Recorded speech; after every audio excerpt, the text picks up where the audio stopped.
자, 우리가 이제 지난 시간에요, 소아시아 7교회에 보내는 편지 첫 번째 파트, 어디 교회였죠? 에베소 교회, 그 다음이요, 서머나 교회, 그 다음 버가모 교회, 그 다음이요, 두아디라 교회까지 했습니다. 우리 한번 잠깐 좀 복습해보는 의미에서, 이거 다 받으셨죠? 이거요? 우리 7교회 총 정리된 말씀 보시면서, 자, 사진으로 보면서 하겠습니다. 1번부터 주세요. 사진이요. 예. 여기가 이제 에베소 교회입니다. 에베소 교회가 있는 그 터라고 합니다. 이제 나중에 한번 여러분 기회가 되시면 터키 이 7교회를 한번 성지 순례하는 것도 괜찮을 것 같아요. 에베소 교회입니다. 또 보여주세요. 같은 교회 모양을 다른 데서 찍은 거고요. 자, 이 에베소 교회에는 하나님께서 뭐라 그러셨죠? 아까 기도하신 것처럼 내 행위와 내 수고와 인내를 잘 안다. 그 전 거입니다. 이 전 거예요. 이거는 그런데 너의 처음 무엇을 버렸다고요? 사랑을 버렸다. 그 처음 사랑을 회복하라 그랬습니다. 그 다음에는요, 서모나 교회의 교회 터라고 합니다. 요거는 아마 다른 신전 그 터인 것 같아요. 저도 가보질 않아서 사진으로. 서모나 교회 터입니다. 이 서모나 교회는 박해를 잘 이겼습니다. 그래서 폴리갑 감독이라고 하는 그 사람도 순교를 당했던 교회죠. 넘겨주세요. 서모나 이것이 바로 이제 폴리갑 기념 교회입니다. 이 안에 들어가면 그 폴리갑 사진이 있고 그렇습니다. 버가모 교회. 이 버가모 교회는 예수님께서 좌우에 날선 검을 가지신 이가 말씀하시되, 그래서 이 보면요, 여기가 이렇게 판이 짜게졌어요. 검으로 짜게진 건지 모르지만은 이 버가모 교회입니다. 이 버가모에는 문제가 있었던 것이 환난과 박해를 잘 참았지만 여기에는 뭐죠? 그 발람의 교훈, 또 니골라당의 교훈을 용납을 했어요. 그 사상들이 교회 안에 들어온 것에 대해서 하나님 예수님께서 책망을 하셨습니다. 그 다음 넘겨주세요. 똑같은 그 교회인데 다른 데서 찍은 거죠. 이렇게 갈라졌습니다. 두아디라, 여기 두아디라 교회 터라고 합니다. 다 무너졌지요.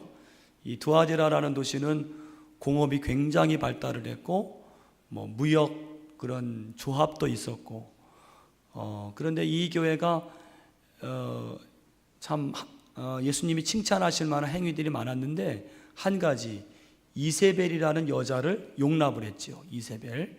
그래서 이세벨은 뭡니까? 우상 숭배와 음행들을 저지르는 그런 것들을 이 교회에서 용납을 해서 그 책망을 받았습니다. 넘겨주세요. 두아디라 교회 터입니다. 오늘 배우는 이제 4대 교회, 4대 교회고요. 이것이 4대 교회 터라고 하고요. 요거는 아테네 신전이라 그래요. 아데미 신전. 아데미 신전 바로 옆에 4대 교회 터가 있다고 합니다. 이렇게 이 4대 교회입니다. 넘겨주세요. 이 4대 교회 이따가 말씀드리겠지만은 난공불락에 원래는 이 4대라는 지역이 이쪽에 있었다 그래요. 그래서 아주 적들의 공격에 방어하기 굉장히 천연의 요새인 그러한 지역이었다고 그럽니다. 이건 이제 빌라델비아 교회인데요. 다 무너지고 이 기둥만 이렇게 남았대요. 기둥이 엄청나지요. 그러니까 왜 이렇게 건물들이 무너졌는가 하면 이 지역에 AD 17년경에 엄청난 지진이 와서 다 무너졌는데 이 기둥만 이렇게 남았다고 합니다. 빌라델비아 교회. 예수님이 굉장히 칭찬하신 교회입니다. 넘겨주세요. 같은 빌라델비아 교회인데 지금은 성 요한 교회 자리가 여기 있다 그래요. 이건 이제 라오디게아 교회는 아니고 이건 라오디게아 교회가 있던 그 라오디게아의 엄청난 신전들이에요. 어마어마하지요. 그 자리라고 합니다. 넘겨주세요. 그 규모가 대단합니다. 넘겨주세요. 이게 뭐냐면 이제 라오디게아 근처에 한 10km 정도 되는데 히에라볼리라는 온천이 있는데 이 아주 대단한 온천입니다. 관광지로도 굉장한 지역인데 이 온천물을 끌어다가 이 라오디게아 사람들이 먹었는데 10km니까 오다가 다 식는 거예요. 미지근한 물을 먹게 되는 겁니다. 그래서 그 라오디게아의 그 말씀에 차든지 덥든지 미지근하지 말라 있다 그 말씀이 나옵니다. 됐습니다. 그 다음 그래서 이 표를 나중에 한번 좀 보시고 말씀 한번 쭉 정리하시면 좋겠습니다. 자, 오늘 이제 4대 교회를 하겠습니다. 4대 교회. 자, 이 4대는요, 4대라고 하는 곳은 그 터키 내륙에 있는 도시인데 헤르무스 강이라고 하는 그 비옥한 골짜기에 위치를 해서 무역이 발달하고 그리고 일찍부터 염색 공업과 또 양털 가공업이 발달을 했어요. 그러니까 이 도시가 굉장히 부를 축적을 했습니다. 그로 인해서 부가 많으니까 어떻게 되겠어요? 이 도시 사람들이 사치와 향락을 일삼았던 사람들로 유명하다고 합니다. 또 이 4대는 아까 말씀드린 것처럼 이 뒤에가 굉장히 난공불락의 요새였기 때문에 외적의 침입을 아주 쉽게 막을 수 있는 그런 도시였습니다. 이런 이 4대의 경제적인 부와 도시의 안전성이 이것 때문에 사실은 4대 교회가 그 신앙이 좀 타락하게 되는 그 이유가 됩니다. 이상하지요? 살기엔 정말 좋은데요. 경제적으로 부유하고 그리고 안전한 도시인데 신앙적으로는 오늘 책망을 받았습니다. 여기에 나타나신 예수님의 모습은 어떤 모습인가? 어떤 모습이죠? 하나님의 7 영과 7 별을 가지신 이가 말씀하시되, 여러분 7 영이라는 것은 뭐예요? 7개의 영이란 뜻이 아니고 7은 완전수, 그래서 하나님의 영은 완전하시다 그런 뜻이 있습니다. 또 7 별은 뭐예요? 그 1장 마지막에 보면 7 별이라고 하는 것은 7 교회의 사자를 의미한다. 7 교회의 목회자들을 의미한다. 오늘 예수님의 손에 7 영과 7 별을 가지시고 계신다 그런 의미입니다. 자, 이 4대 교회를 향한 예수님의 책망이 무엇이냐? 이름만의 신앙입니다. 우리 여기 말씀 같이 읽어보겠습니다. 내가 내 행위를 아노니 내 살았다 하는 이름은 가졌으나 죽은 자로다. 아멘. 자, 뭐예요? 이 4대 교회는요, 이름은 살았어요. 이름은 살았다는 이름은 살았는데 실상은 어떻다고요? 죽었습니다. 이게 무슨 말일까요? 이거는요, 명목상의 신앙, 극도의 형식주의를 의미하는 거예요. 그러니까 이런 말입니다. 이 4대 교회는 외형상으로는 분명히 교회입니다. 건물로 교회예요. 그리고 형식상으로 예배를 드리지만 실상은 아무런 생명력이 없는 그런 교회요 예배였다는 것입니다. 디모데후서에서 바울이 이런 말씀을 같이 읽겠습니다. 경건의 모양은 있으나 경건의 능력은 부인하니 이 같은 자들에게서 내가 돌아서라. 아멘. 같은 말씀이죠. 이름은 살았다 하나, 여기 뭐라 그래요? 경건의 모양은 있으나 경건의 능력은 상실했다는 이야기입니다. 그것이 바로 4대 교회가 책망을 받은 한 가지고요. 또 한 가지는 뭐예요? 하나님께서 흡족히 하실 만한 행위가 없었어요. 여러분, 행위로 칭찬받은 두 교회가 있습니다. 어떤 교회가 칭찬받았죠? 행위로 칭찬받은 교회, 에베소 교회. 내가 내 행위를 아노니. 또 한 교회가 있습니다. 어디입니까? 너의 나중 행위가 더 낫다. 뭐예요? 두아디라 교회. 그런데 이 사대 교회는요, 행위에 있어서 하나님께서 흡족히 하실 만한 게 없었다. 우리 같이 읽어보겠습니다. 내 하나님 앞에 내 행위에 온전한 것을 찾지 못하였느니. 그렇게 말씀합니다. 이 사대교회를 향한 예수님의 경고가 뭘까요? 자, 아까 사대교회 이름은 살았으나 실상은 죽었다 그랬죠?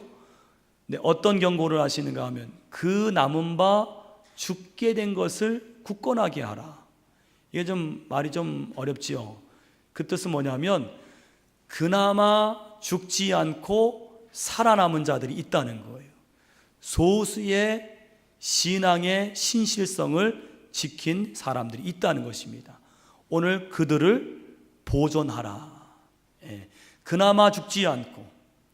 여러분, 이 사대교회는 불로 말하면 거의 다 꺼져가는 불이에요. 그런데 이 사대교회에 신앙의 불씨를 가진 자들이 소수가 남았다는 거예요. 그 신앙의 불씨를 꺼뜨리지 말고 그거를 보존하라. 그런 말씀입니다.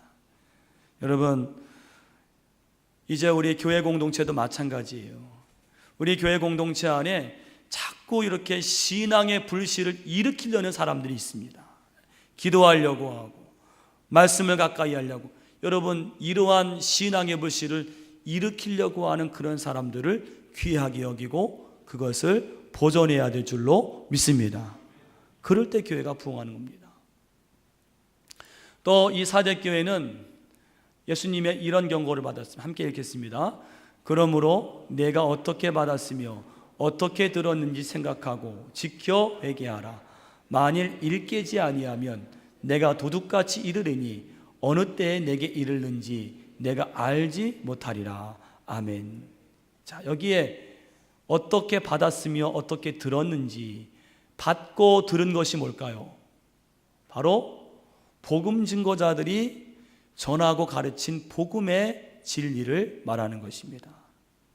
내가 어떻게 받았으며, 내가 복음을 어떻게 받았고, 복음을 어떻게 들었고, 오늘 여러분도 신앙이 내려가고 이렇게 좀 몸이 건조해질 때에 여러분들이 처음에 복음을 어떻게 들었고 어떻게 받았는지를 생각하고 그것을 깨어서 오늘 간직하시는 여러분 되시기를 바랍니다.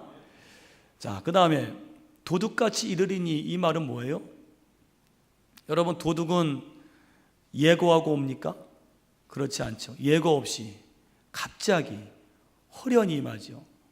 오늘 도둑같이 이른다는 것은 예수님의 재림의 돌발성을 의미하는 것입니다. 갑자기 임하신다는 거예요. 안 오실 것 같은데 오신다는 거예요. 그러므로 우리가 취해야 할 태도는 뭡니까? 깨어 있는 거예요. 여러분, 우리가 깨어 있으면 도둑이 들어오지 못합니다. 그 말은 오늘 우리에게 늘 잠자지 말라는 얘기가 아니라 영적으로 깨어 있으라는 거예요. 성령으로 충만하라는 거예요. 오늘 그것이 사대교회에 예수님이 하신 경고의 말씀입니다. 그렇게 할 때 어떤 상급을 주시는가? 그 다음이요. 사대교회를 향한 예수님의 칭찬은 무엇인가 하면, 칭찬이군요, 이번에는요. 칭찬은 뭐냐면 아까 말씀드린 것처럼 소수의 신실한 자들이 신앙의 순수성을 지켰다는 거예요. 아까 남은 자 얘기했지요. 내게 남은 바, 죽지 않은 것, 죽지 않고 남은 그 사람들을 바로 의미하는 것입니다. 소수의 신실한 자들, 그들이 신앙의 순수성을 지켰습니다. 같이 읽어보겠습니다. 그러나 사대에 그 옷을 더럽히지 아니한 자 몇 명이 내게 있어 흰 옷을 입고 나와 함께 다니리니 그들은 합당한 자인 연고라. 아멘. 이 사대에 오늘 어떤 자들이 이름만 살았고 다 죽은 것 같은데 어떤 자들이 있었는가 하면 그 옷을 더럽히지 아니한 자가 있었다는 거예요. 옷을 더럽히지 아니한 자는 뭡니까? 신앙의 정절과 순수성을 지킨 자라는 의미가 있는 것입니다.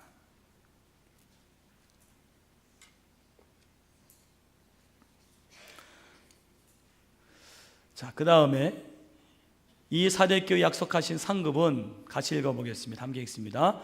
이기는 자는 이와 같이 흰 옷을 입을 것이요 내가 그 이름을 생명책에서 결코 지우지 아니하고 그 이름을 내 아버지 앞과 그의 천사들 앞에서 시인하리라. 아멘. 자, 여기에 흰 옷은 무엇입니까? 흰 옷은요 정결과 승리를 상징합니다. 그래서 여러분 부활하신 예수님이 어떤 옷을 입었죠? 흰 세마포, 정결과 승리를 상징합니다. 즉 세상으로부터 자신을 구별하며 믿음을 지키고 승리한 자들에게 주님이 이 흰 옷을 입혀주신다는 거예요. 정결함과 승리를 주신다는 것입니다. 그러한 상급을 이 사대교회에 약속을 하셨어요. 그 다음 보겠습니다. 자, 빌라델비아 교회. 여러분 빌라델비아 교회는요 유일하게 책망을 받지 않은 교회입니다. 유일한 것은 아니고요. 어딥니까? 서머나 교회와 함께 책망을 받지 않은 두 교회 중에 하나가 바로 이 빌라델비아 교회입니다. 굉장히 칭찬받은 교회예요. 이 빌라델비아는 여기지요. 에베소, 서머나, 버가모, 두아디라, 사대, 빌라델비아 이 순서대로 가지요. 이 빌라델비아는 사대에서 동남쪽으로 40km 지점에 위치하고 이 동과 서를 잇는 서머나에서 이 동쪽을 잇는 그런 지리적인 요충지입니다. 이 빌라델비아라는 이름의 그 기원은 이 버가모 왕 아탈루스 2세가 자기 형제에 대한 사랑의 표시로 형제 사랑이란 뜻의 필라델푸스라는 그런 도시 이름을 정한 데서 이 도시 이름이 기원을 했습니다. 또 이 도시는요 포도주를 많이 생산했기 때문에 술의 신 디오니수스를 숭배하기도 했다고 합니다. 그런 것이 바로 빌라델비아입니다. 아까 우리 이 성전 기둥 두 개가 남은 그 교회죠. 자, 빌라델비아 교회에 나타나신 예수님의 모습은 어떤 모습이냐? 다윗의 무엇을 가졌다고요? 열쇠.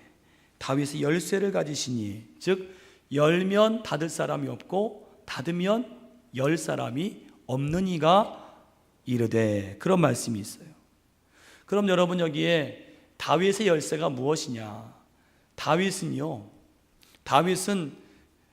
그리스도의 왕권을 예표하는 그림자입니다. 이게 무슨 말인가 하면 여러분 다윗은 육신적으로 예수님의 뭐죠? 조상이죠. 그죠? 조상이지만은 예수 그리스도가 왕 되심을 미리 보여주시기 위해서 나타난 사람이 바로 다윗이라는 거예요. 그러니까 다윗이라고 하는 건 그리스도의 왕됨을 의미하는 겁니다. 또 열쇠는 무엇이냐? 통치권과 주권을 의미해요. 그러므로 여러분 다윗의 열쇠를 가지신 이라는 말은 왕이 되셔서 통치하시는 예수님을 의미하는 것입니다. 또 열면 닫을 사람이 없고 닫으면 열 사람이 없느니라, 이 말은 예수님만이 구원의 절대적인 권세를 가지고 계신다, 그런 뜻이 있습니다. 할렐루야. 예수님만이 구원의 열쇠를 가지시고 계신다는 거예요. 열면 닫을 사람이 없고 닫으면 열 사람이 없는 그러한 분이 바로 예수님이시라는 거예요. 자, 이 빌라델비아 교회에 주님이 이런 다윗의 열쇠를 가지신 분으로 나타난 이유가 뭘까요? 여러분 이 빌라델비아 교회는 굉장히 칭찬을 많이 받았거든요. 왜 칭찬을 받았는가 하면 적은 것을 가지고도 많은 것을 남김으로 칭찬을 받았어요. 그러므로 이 교회 교인들에게 다윗의 열쇠를 가지신 예수님께서 이 열쇠는 뭐예요? 천국문의 열쇠입니다. 천국을 유업으로 주신다고 하시는 그 의미가 이 안에 있는 것입니다. 여러분, 우리도 빌라델비아 교회 교인들처럼 적은 것을 가지고 내가 부족할지라도 지금 현재에서 주님을 위해서 최선을 다하여 신앙생활 하실 때 다윗의 열쇠를 가지신 이가 우리에게 천국을 유업으로 주실 줄로 믿습니다. 이 빌라델비아 교회를 향한 예수님의 칭찬은 무엇이었습니까? 지금 말씀드린 것 같이 읽겠습니다. 내가 작은 능력을 가지고서도 내 말을 지키며 내 이름을 배반하지 아니하였도다. 아멘. 자, 이 작은 능력은요, 뭘 의미하는가 하면, 여러분 마태복음 25장에 달란트 비유가 나오죠. 거기에 적은 달란트, 2달란트, 5달란트, 이 달란트를 의미합니다. 이 빌라델비아 성도들은요, 하나님께 부여받은 재능이나 은사가 크지 않았다는 것을 의미해요. 그리고 세상적으로 볼 때도 이 빌라델비아 교회 교인들은 신분이나 어떤 위치나 재산이 이런 사회 사람들에 비해서 보잘것 없었음을 의미합니다. 여러분, 그런데 한 가지 의문이 있어요. 당시에 이 빌라델비아는 굉장히 부유했습니다. 그런데 왜 빌라델비아 교회 교인들은 이렇게 세상처럼 부유하지도 못하고 신분으로도 보장받지 못하는 그런 약자에 있었는가? 그 이유는요, 그들이 신앙의 순결을 위해서 우상 숭배라든지 부도덕한 경제 행위를 거부한 거예요. 그런 걸 거부하니까 자연적으로 이 경제적인 부를 얻을 수 있는 기회가 사라지게 되는 것입니다. 오늘 그런데 주님께서 뭐라고 칭찬하세요?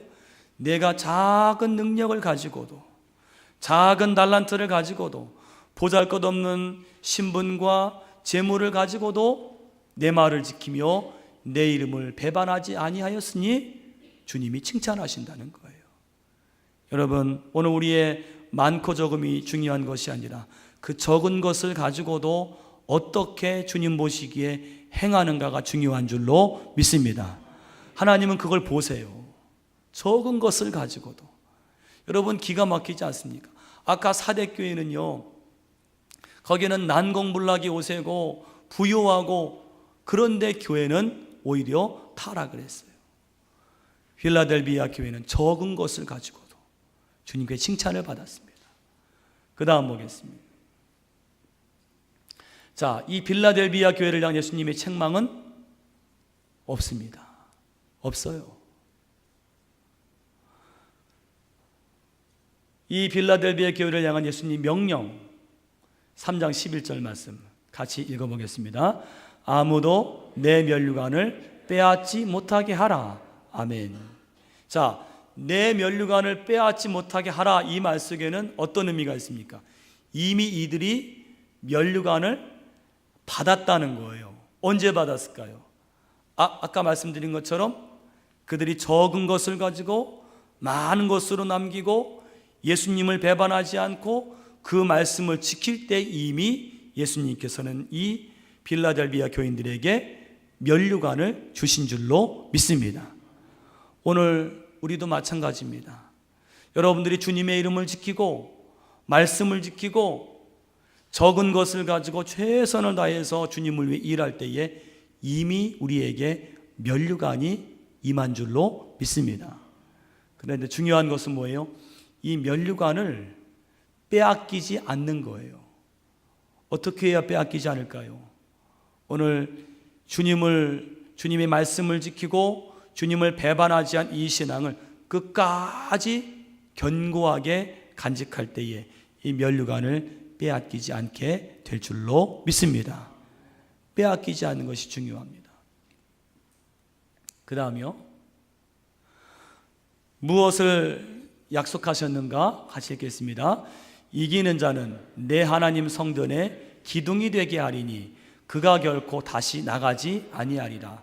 내가 하나님의 이름과 하나님의 성 곧 하늘에서 내 하나님께로부터 내려오는 새 예루살렘의 이름과 나의 새 이름을 그의 위에 기록하리라. 아멘. 자, 여기 여러분 기둥, 하나님 성전의 기둥이 되게 하겠다. 이게 무슨 말일까요? 여러분 기둥은요, 예루살렘 성전 현관에 두 기둥이 있지요.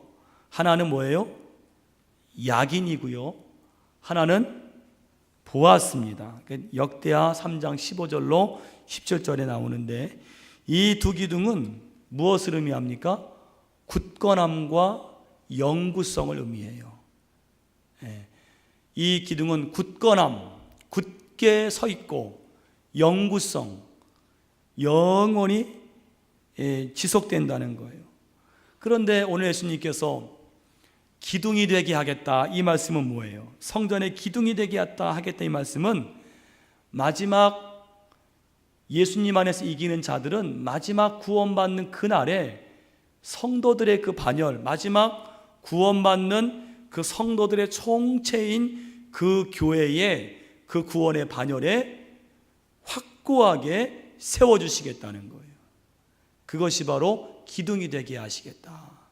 여러분 이 해석들을 잘 기억하셔야 됩니다. 왜냐하면 이런 해석들을요 이단들이 엉뚱하게 해석하기 때문에 이런 것들을 잘 들어두셔야 그런 것들에 현혹이 되지 않습니다.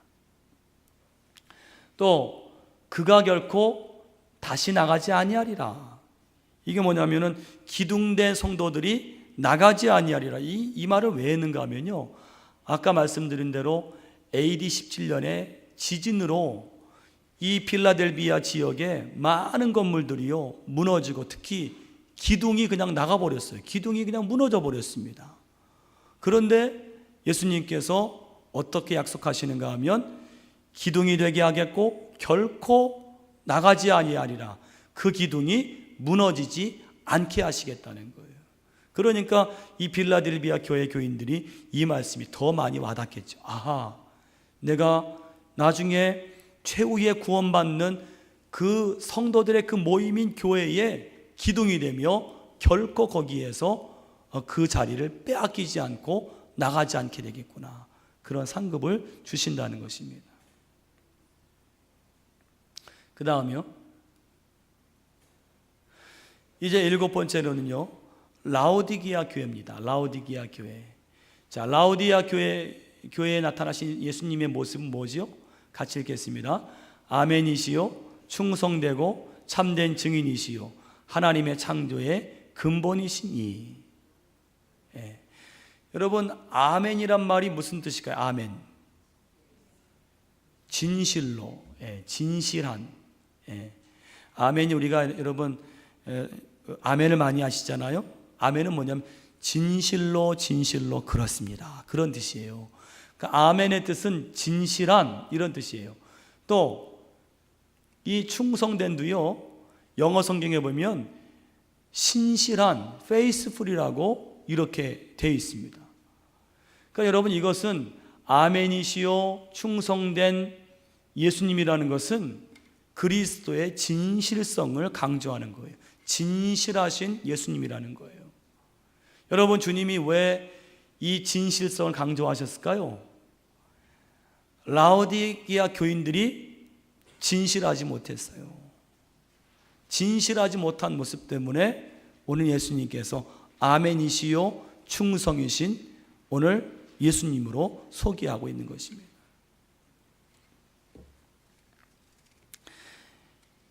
자, 이 라오디게아 교회는 유일하게 어떤 교회입니까? 칭찬이 없는 교회예요. 책망부터 나옵니다. 책망부터. 자, 어떤 책망이 있습니까? 같이 읽겠습니다. 내가 차지도 아니하고 뜨겁지도 아니하도다. 여러분 차지도 않고 뜨겁지도 않다는 것은 뭘 말합니까? 완전히 세상적이지도 않고 완전히 영적이지도 않아요. 하나님을 모르느냐? 그렇지도 않아요. 완전히 세상적이지도 않아요. 그런데 완전히 영적이지도 않아요. 하나님을 싫어하지도 않고 사랑하지도 않는 어정쩡한 상태를 의미하는 것입니다. 많은 사람들은 이 상태를 많이 유지하고 있습니다. 이를 통해 알 수 있는 것은 라오디게아 교인들은 세상의 향락을 다 누리면서도 동시에 천국에도 가고자 하는 무사안일주의와 영적인 기회주의의 태도를 가졌다는 거예요. 중요한 사실은 뭐예요? 주님이 이러한 태도를 그냥 그 정도면 봐줄만 하다 이렇게 말씀하시지 않고 이런 야비한 태도를 용인하시지 않았다는 거예요. 차지도 아니하고 뜨겁지도 아니하다. 여러분, 이걸 우리가 꼭 기억해야 됩니다. 우리도 이렇게 되지 말라는 법이 없어요.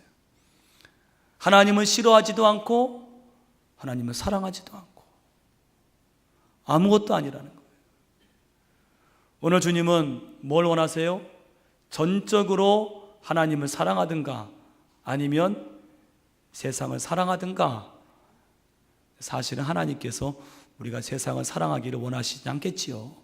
그 정도로 강하게 얘기하시는, 제발 뜨거운 믿음이 되라, 그렇게 말씀하시는 거예요. 그 다음 어떤 책망이지요? 같이 읽겠습니다. 내가 말하기를 나는 부자라 부요하여 부족한 것이 없다 하나 내 곤고한 것과 가련한 것과 가난한 것과 눈먼 것과 벌거벗은 것을 알지 못하는도다. 아멘. 여러분, 이 말이요, 나는 부자라 부요하여 부족한 것이 없다, 이 말이 어느 교회와 반대죠? 서문학 교회가요, 서문학 2장 9절에 보면 내가 환난과 궁핍을 당한다 하지만은 실상은 너는 어떤 자라? 부유한 자라 그랬어요. 이건 반대예요. 이 라오디게아 교회는 나는 부유한 자라. 이게 여러분 왜 그런가 하면 이 라오디게아, 아까 여러분 사진 보셨죠? 굉장히 부유한 도시예요. 아마 이 교회 교인들도 상당히 부자가 많았던 것 같아요. 부유한 수준입니다. 그러니까 이들은 하나님께 헌금도 좀 다른 교회보다 많이 드리면서 자신들 스스로가 영적으로 굉장히 부유하다라고 생각을 했던 것 같아요. 그런데 주님은 어떻게 보세요? 네가 말하기를 나는 부자라 부유하여 부족한 것이 없다 하나, 예수님 어떻게 보세요? 내 곤고한 것과 내 가련한 것과 가난한 것과 눈먼 것과 벌거벗은 것을 알지 못하는도다. 예수님은 다르게 보세요.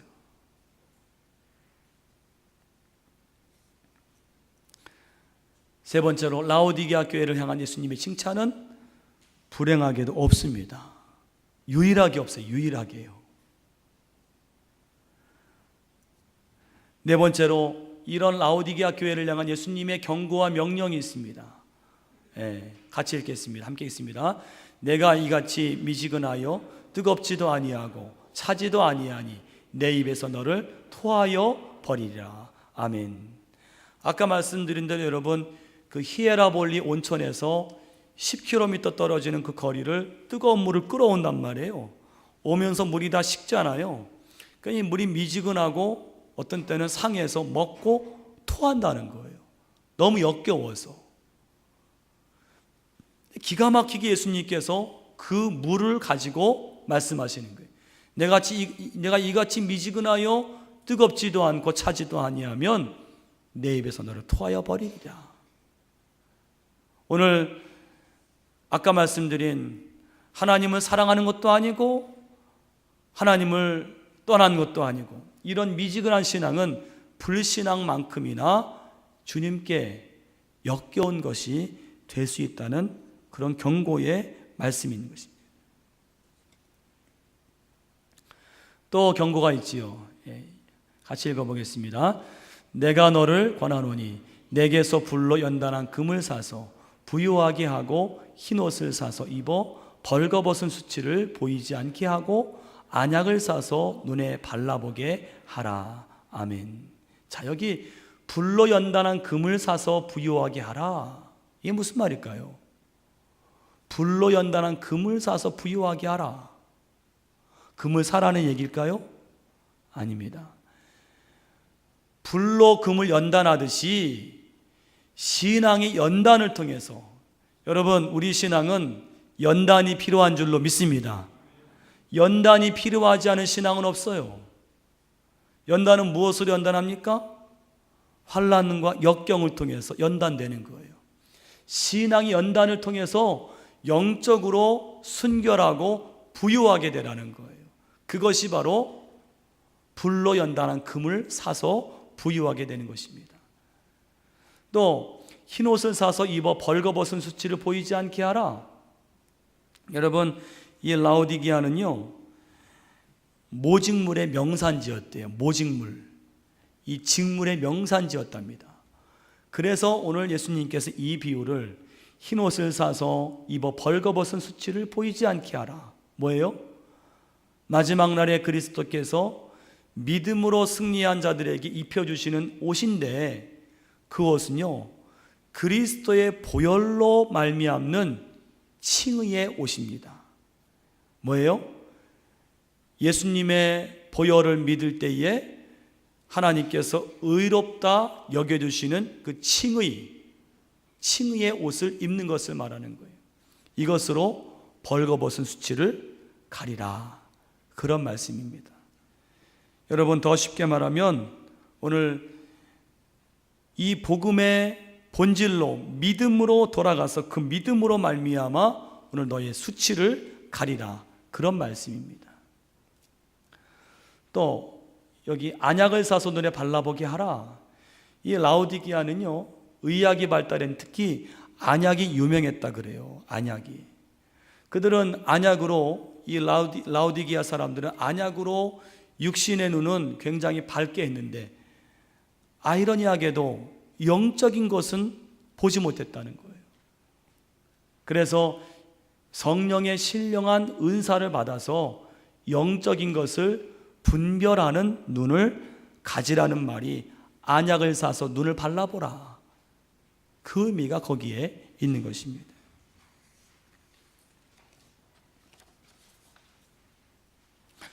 또 세 번째 명령입니다. 경고입니다. 같이 읽겠습니다.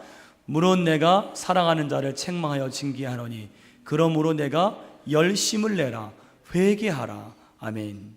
여기 여러분, 열심을 내라, 이 말이 무슨 말일까요?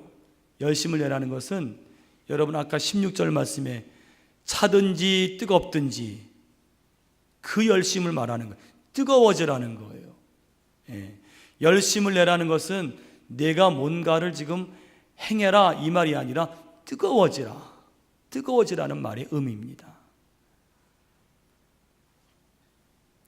그 다음에 네 번째 경고입니다. 같이 읽겠습니다. 볼지어다 내가 문 밖에 서서 두드리노니 누구든지 내 음성을 듣고 문을 열면 내가 그에게로 들어가 그와 더불어 먹고 그는 나와 더불어 먹으리라. 아멘. 여기에 문 밖에 서서 두드리노니요, 이 문은 뭐의 문이에요? 마음의 문입니다. 마음의 문. 주님은 지금 영적인 빈곤과 가련함에 있는 이 라오디게아 교인들의 마음에 찾아가셔서 그 마음 문을 두드리고 계신 거예요. 이 마음 문을 두드린다는 것은요, 즉각적으로 회개하라고 촉구하는 거예요. 두드린다, 이 의미는요, 빨리 회개해라, 즉각적으로 회개해라, 즉각적으로 돌이키라, 그런 말이에요. 굉장히 무서운 경고지요. 오늘 그렇게 할 때에 이 라오디게아 교회가 만약에 잘 이기면 어떤 상급을 주시는가? 같이 읽어보겠습니다. 이기는 그에게는 내가 내 보좌에 함께 앉게 하여 주기를, 내가 이기고 아버지 보좌에 함께 앉은 것과 같이 하리라. 아멘. 이게 무슨 말씀인가 하면요, 여러분, 하나님께서는 오늘 그리스도가 죄와 죽음을 이기고 부활하셨을 때에 그를 하나님의 보좌에 앉혀주셨죠. 그죠? 그처럼 예수님께서는 이기는 그에게, 믿음의 승리자들에게 자기의 보좌에 앉게 하시겠다는 거예요. 여러분, 이 보좌는 뭐의 상징입니까? 통치권의 상징이에요. 그래서 성도를 그리스도의 보좌에 앉게 해주신다는 것은 주님과 함께 만국을 다스리는 권세를 주시겠다는 것입니다.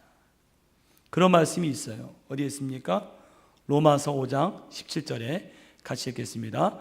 한 사람의 범죄로 말미암아 사망이 그 한 사람을 통하여 왕노릇하였은즉 더욱 은혜와 의의 선물을 넘치게 받는 자들은 한 분 예수 그리스도를 통하여 생명 안에서 왕노릇하리로다. 아멘. 자, 이렇게 해서 여러분 일곱 교회 얘기가 끝났지요. 자, 일곱 교회가 몇 장에 나왔지요? 계시록 2장과 3장에 나왔지요. 4장부터 뭐가 나옵니까? 4장부터 18장까지 대환란, 말세의 마지막 최종적인 종말 직전에 있을 대환란 이야기가 4장부터 18장까지 나와요. 근데 여러분, 왜 그 전에 이 일곱 교회에 편지를 보내는 이 내용을 적어 놓았을까요? 여러분, 이 일곱 교회는 당시 소아시아에 있는 그 교회들만 해당할까요? 아닙니다. 그 일곱 교회는요, 일곱이 뭐예요? 완전을 뜻하잖아요. 오고 오는 세대의 모든 교회들을 향해 주시는 말씀이에요. 대환란 전에 교회들에게 주시는데, 여러분 그 교회들 가운데는 종류가 있죠. 칭찬만 받은 교회가 있죠. 그죠? 또 칭찬과 책망이 섞인 교회도 있지요. 또 어떤 교회는 책망만 있는 교회가 있어요. 자, 이 교회들을 보니까 여러분, 아, 교회들이 이런 교회가 있을 수 있겠구나. 아, 어떤 교회는 이런 교회겠구나. 이렇게 여러분 좀 생각되지 않습니까? 아, 우리 교회는 어떤 교회일까? 여러분, 그런데 중요한 것은 이 교회들에게 주시는 메시지에 마지막 항상 똑같이 하시는 말씀이 있어요. 뭔지 아십니까? 이기는 그에게는, 이기는 자에게는, 이기는 자는. 자, 보세요. 교회들이 칭찬만 받은 아주 잘한 교회가 있고, 칭찬과 책망을 함께 받은 교회가 있고, 책망만 받은 교회가 있어요. 그런데 예수님은 이 모든 교회들에게 이기는 그에게는 이런 상급을 주리라. 뭐예요?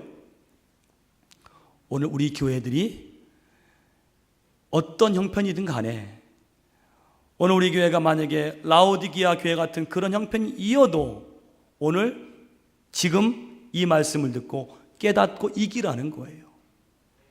할렐루야. 근데 뭘 이기느냐? 뭘 이길까요? 바로 환난을 이기라는 거예요. 환난을. 그래서 4장부터 대환난 이야기가 나오는 것입니다. 이 대환난은 하나님께서 성도를 정말로 이기는 자가 누군가를 가려내시는 그 과정이에요. 그래서 4장부터 18장까지가 대환난 이야기가 나오는 것입니다. 오늘 1장만 잠깐 한번 살펴보도록 하겠습니다. 자, 이 1장에는 2절 말씀, 우리 한번 4장 2절 말씀 같이 한번 읽어보겠습니다. 4장 2절 성경책입니다. 4장 2절 같이 읽겠습니다. 내가 곧 성령에 감동되었더니 보라, 하늘의 보좌를 베풀었고 그 보좌에 앉으신 이가 있는데. 아멘. 자, 거기 밑줄을 그어주세요. 하늘의 보좌, 하늘의 보좌. 이 4장은요 하늘 보좌를 이야기하는 장입니다. 하늘 보좌. 누구의 보좌일까요? 하나님의 보좌예요. 자, 왜 보좌를 이야기할까요?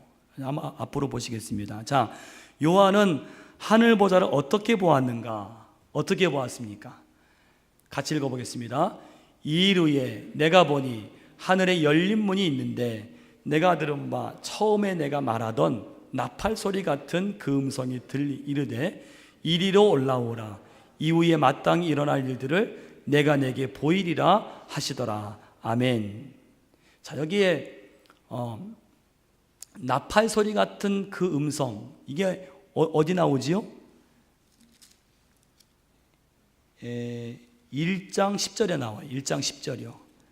거기 그냥 적어주세요. 1장 10절에 말한 그 음성이 이 음성입니다. 넘어가겠습니다. 자, 그런데 그 음성이 뭐라 그래요? 이리로 올라오라. 이 말이 중요한 게요, 이 말을 어떤 사람들이 해석하기를 이거는 휴거다, 휴거. 하나님께서 요한에게 너 이리로 올라와라. 그래서 이거를 이 요한이 하늘 세계로 들리음을 받은 그 장면이다, 이렇게 해석을 해서 어떤 해석이 나오는가 하면 성도들은 대환란 전에 휴거될 것이다, 이런 해석이 여기서 나온 거예요. 이거는 잘못된 해석인 거예요. 왜냐하면 이거는요, 휴거의 해석이 아니라, 여러분 2절 말씀 보면 뭐라 그래? 내가 성령에 감동되었더니 라고 말한 게 있거든요. 이걸 볼 때에 이거는 몸이 올라간 게 아니라 몸은 땅에 있으면서 하늘의 광경을 본 것이라고 말할 수 있다는 거예요. 그러니까 이런 것들을 여러분들이 현혹이 되면 안 된다는 것입니다. 여러분, 사도 바울도 이런 말씀을 했어요. 사도 바울도 비슷한 경험입니다. 함께 있습니다. 내가 그리스도 안에 있는 한 사람을 아노니 그는 14년 전에 셋째 하늘에 이끌려 간 자라. 그가 몸 안에 있었는지 몸 밖에 있었는지 나는 모르거니와 하나님은 아시느니라. 여러분, 여기 그가 누굴까요? 그가 사도 바울을 말해요. 자기를 3인칭으로 표현한 거예요. 그가 셋째 하늘 3층 전에 올라갔다는 거예요. 사도 바울은 이건 살았을 때 쓴 얘기거든요. 휴거되지 않았거든요. 자, 그 다음에요, 누구를 보았는가? 누굴 보았습니까? 하늘 보좌에 앉으시니. 같이 읽어보겠습니다.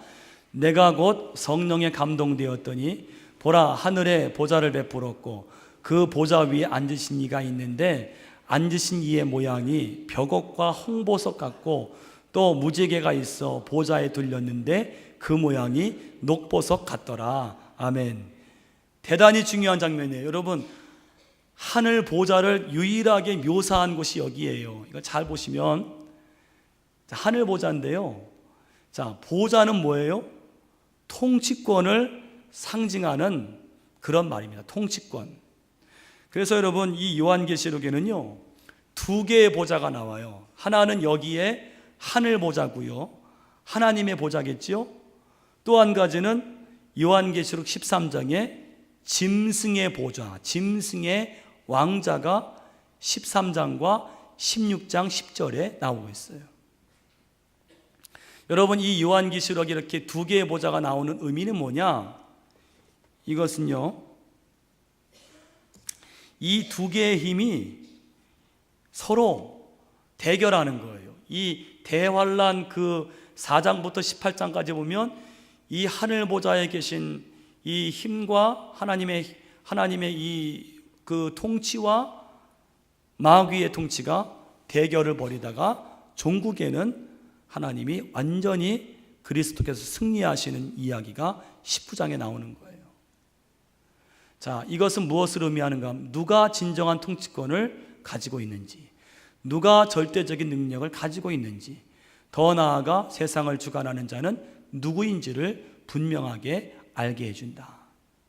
또 여러분, 당시 초대교회로서는 로마 황제, 여러분 로마의 그 황제가 앉은 보좌, 얼마나 그 아주 겁나는 왕자입니까? 그 황제에게 숭배를 해야 되는 초대교회 교인들에게 너희가 진정으로 섬겨야 할 분은 뭐냐? 하늘 보좌에 계신 하나님이시다. 비록 이 땅에서는 핍박과 환난과 유혹을 당하지만은 보좌는 뭐예요? 통치하신다. 하나님이 다스리신다는 거예요. 할렐루야. 여러분 4장부터 18장까지 대환란 맨 앞에 이 보좌 얘기를 하는 건 뭐예요? 하나님의 보좌, 하나님의 하늘 보좌를 이야기하고 대환란을 쭉 얘기한단 말이에요. 뭐예요? 이 모든 대환란의 역사들은 누가 통치하신다? 하나님이 통치하시는, 하나님이요. 하나님이 다스리신다는 거예요. 그래서 4장에 하늘 보좌 얘기를 가장 먼저 하는 거예요. 여러분, 하나님이 다스리시는 줄로 믿습니다. 오늘 우리의 삶도 마찬가지예요. 대환란이 있고 핍박이 있고 어려움이 있는데 그 모든 것들은 하늘 보좌, 하나님의 통치가 있다는 거예요. 오늘 우리는 그것을 믿고 나아가는 사람들인 줄로 믿습니다. 하나님이 우리 교회를 통치하시는 줄로 믿습니다. 하나님 여러분의 가정을 통치하시는 줄로 믿습니다. 하늘 보좌를 생각하세요.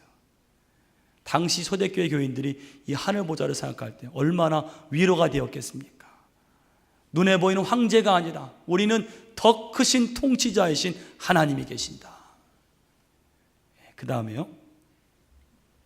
자, 보좌에 앉으신 이 그림은요, 여러분 참조만 하세요. 이거는 이제 이 말씀을 가지고 어떤 사람이 그린 그림이에요. 이게 천국의 모습이야 그러면 안 됩니다. 이거는 하나의 상상에서 그린 그림인데, 자, 보좌에 앉으신 이가 누구냐? 삼위 하나님을 지칭할 수도 있는데 문맥상 보니까요 5절에 성령이 나와요. 5절에 일곱영이라는 성령이 언급이 되고 5장에 보면 성자가 언급되는 것을 보면 여기에 보좌에 앉으신 이는 성부 하나님이다, 그렇게 볼 수가 있습니다. 자, 그 다음에 벽옥과 홍보석, 조금 아까 다시 한번 전으로 좀 가주세요. 여기 여러분 보면은 여기 이 보좌죠. 여기 이렇게 초록색이 녹보석이겠고요. 여기 홍보석, 어딘가 뭐 벽옥이 있을 것 같습니다. 이 둘러선 사람들은 24 장로들이고요. 네 생물은 날개들이 있고 얼굴은 하나는 사자 얼굴, 하나는 뭐 얼굴이죠? 소 얼굴, 하나는 사람 얼굴, 하나는 독수리 얼굴, 그런 이 모습입니다. 넘어가 주세요. 자, 하나님의 모습이요 벽옥과 홍보석 같다. 벽옥은요 푸른빛이 나는 옥입니다. 그래서 뭘 상징하는? 하나님의 거룩하심과 정결하심을 상징합니다. 홍보석은 홍옥, 루비를 가리키는데 하나님의 공의와 준엄하신 심판을 의미합니다. 그리고 아까 여러분 보신 것처럼 보좌에 둘린 녹보석같이 둘린 무지개다.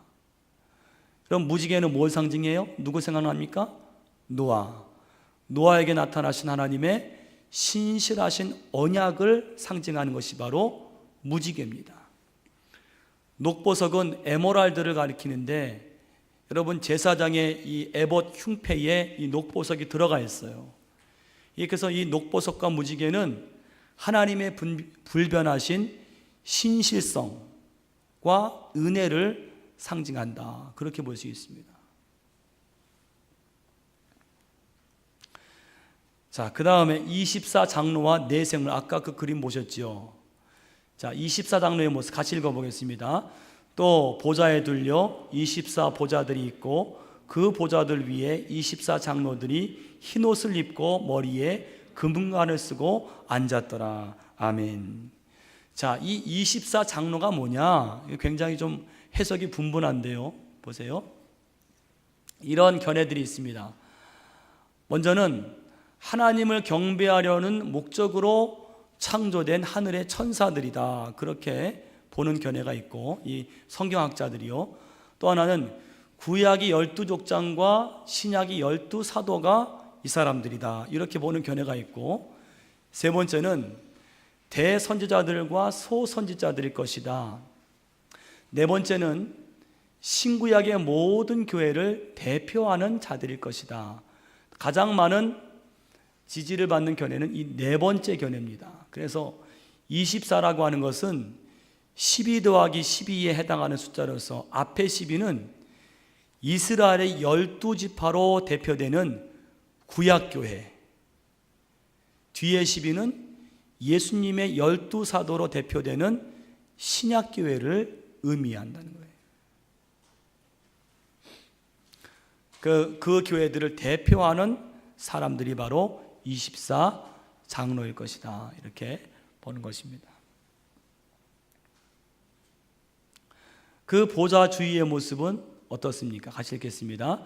보좌로부터 번개와 음성과 우레소리가 나고 보좌 앞에 등불 7이 있으니 이는 하나님의 7영이라 보좌 앞에 수정과 같은 유리 바다가 있고. 아멘. 자, 보좌로부터 무슨 소리가 납니까? 번개와 음성과 우레소리가 났어요. 이거는 하나님의 뭡니까? 능력과 위엄을 상징할 때, 항상 여러분 성경에 번개, 우레 이런 그런 게 나오면 이거는요, 하나님의 능력과 위엄을 상징할 때 이걸 씁니다. 그 다음에 두 번째는요, 보좌 앞에 하나님의 7영인 7등불 켠 것이 있다. 이건 뭐냐면요, 아까 말씀드린 7영은 성령의 온전하심을 상징하고, 그 7영이 7등불로 나타난 것은, 여러분 지성소로 갈 때요, 지성소 그 전에 문 앞에 뭐가 있는가 하면 7 나뭇가지처럼 이렇게 된 등불 보신 적 있습니까? 이렇게 7가지가 있는 등불, 그 등불을 연상시켜요. 그러니까 이 7가지가 있는 등불은 무슨 역할을 해요? 지성소로 가는 길을 밝혀주는 거예요. 하나님께로 나아가는 길을 밝혀주는 거예요. 그런데 오늘 보니까 성령이 성부 하나님을 밝게 비추어서 조명하신단 말이에요. 그러므로 우리가 하나님을 알고 은혜 받기 위해서는, 말씀을 알고 은혜 받기 위해서는 성령의 조명하심이 필요하다는 거예요. 할렐루야. 그 다음에 보좌 앞에는요, 수정 같은 유리 바다, 이 바다의 바다, 유리 바다가 있답니다. 여러분 좀 상상해 보세요. 얼마나 유리 바다가 쫙 있는 겁니다. 이 수정과 유리는 깨끗하고 고결한 것을 의미하고요, 바다가 펼쳐진 것은 부정한 것이 하나님의 거룩하심에 도무지 접근하지 못함을 의미하는 것입니다. 그런데 재미있는 것은 이 바다는요, 구약시대 솔로몬 성전 안에 있던 놋바다가 뭐냐면요, 제사장들이 제사를 드리기 위해 들어가다가 손을 씻는 물을 담은 큰 그릇을 의미합니다. 이걸 놋바다라 그래요. 그런데 성전 안에도 놋바다가 있었는데 하나님의 보좌 앞에도 이 수정 같은 유리 바다가 있다는 것입니다.